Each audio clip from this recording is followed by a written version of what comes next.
আজ দিয়ে ডাইনির শিয়াল ধরা কমপ্লিট হলো 6টি।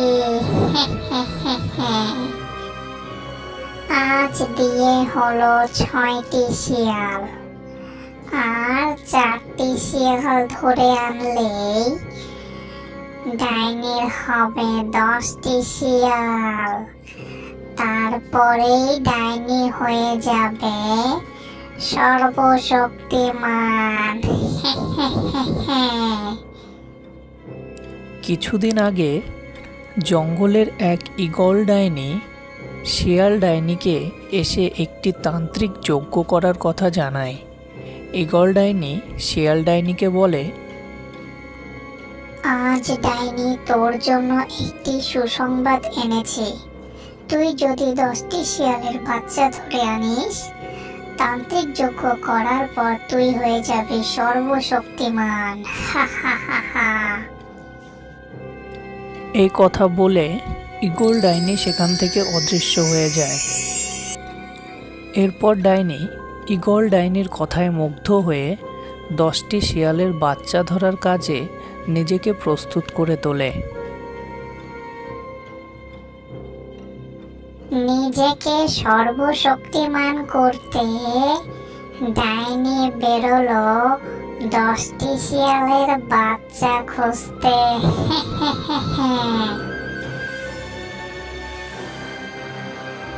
মা, বলছিলাম তুই দরজা লাগিয়ে দিয়ে শুয়ে পড়। আমরা পাশের বাড়ির অসুস্থ কাকিমাটাকে দেখেই চলে আসব, ঠিক আছে? এরপর একটি শিয়াল ডাইনি এসে হাজির হয় গ্রামের রাস্তার পাশে একটি বাড়ির সামনে। চটপট করে আমি আমার রূপ বদলে নিই, যাতে কেউ আমায় চিনতে না পারে। এইভাবে শিয়াল ডাইনিটি একটি বাঘিনীর ছদ্মবেশ ধারণ করে। বলছিলাম, কেউ বাড়িতে আছিস? আমার খুব ক্ষুধা পেয়েছে। কেমন যেন আওয়াজ শুনতে পেলাম, কেউ হয়তো ডাকছে। দেখি তো বাইরে গিয়ে কে ডাকছে।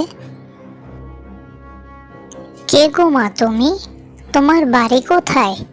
তুমি এত রাতে কোথায় যাচ্ছিলে? কিছুক্ষণের মধ্যে ছদ্মবেশী বাঘিনীটি ডাইনি শিয়ালের রূপ ধারণ করে। এরপরই ডাইনি বাচ্চা শিয়ালটিকে তার ব্যাগে ভরে নেয় এবং চলে যায়। সেই রাতের ভয়ঙ্কর দৃশ্যটা দেখে ফেলে পাশের বাড়ির বাঘ মামা।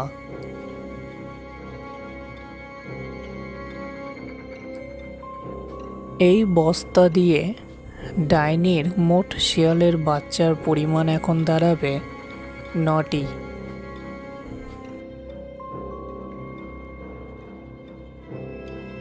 এই দিয়ে হলো ডাইনির 9টা শিয়ালের বাচ্চা। আর একটি পেলেই ডাইনি হয়ে যাবে সর্বশক্তিমান।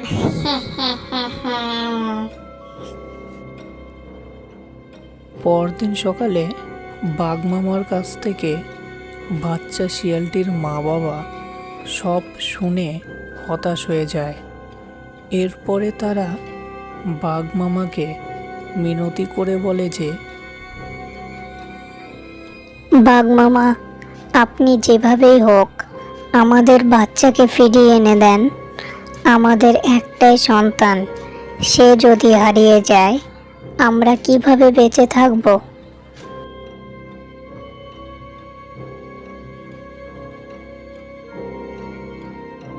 সেই দিন রাতে বাঘ মামা দূর থেকে ডাইনিকে অনুসরণ করতে থাকে। এরপর ডাইনিকে অনুসরণ করে তার পিছে পিছে চলে যায়। এরপর বাঘ দেখে ডাইনি অনেকগুলো বাচ্চা এনে জড়ো করে রেখেছে। এরপর বাঘ মামা একটুও সময় নষ্ট না করে সে বস্তাগুলোর পেছনে চলে যায়। এবং সমস্ত বস্তা খুলে দেয় আর বাচ্চা মেয়েটাকে নিয়ে সেখান থেকে চলে আসে।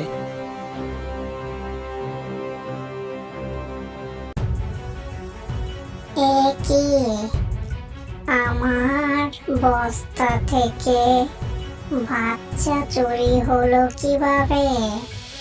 কে করলো বাচ্চা চুরি? আমার তো 9টা বাচ্চা ছিল, সবে 4টা পড়ে আছে কেন? তাহলে কি আমি সর্বশক্তিমান হতে পারবো না? কিন্তু ডাইনি নিজেকে সর্বশক্তিমান বানাতে সে হাল ছাড়েনি।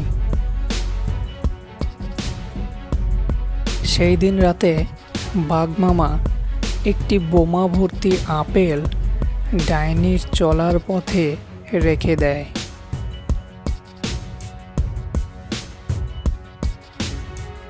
যেই ডাইনি আপেলটার কাছে যায়, বাঘমামা রিমোট দিয়ে বোমাটা তখনই ফাটিয়ে দেয় এবং ডাইনি মারা যায়।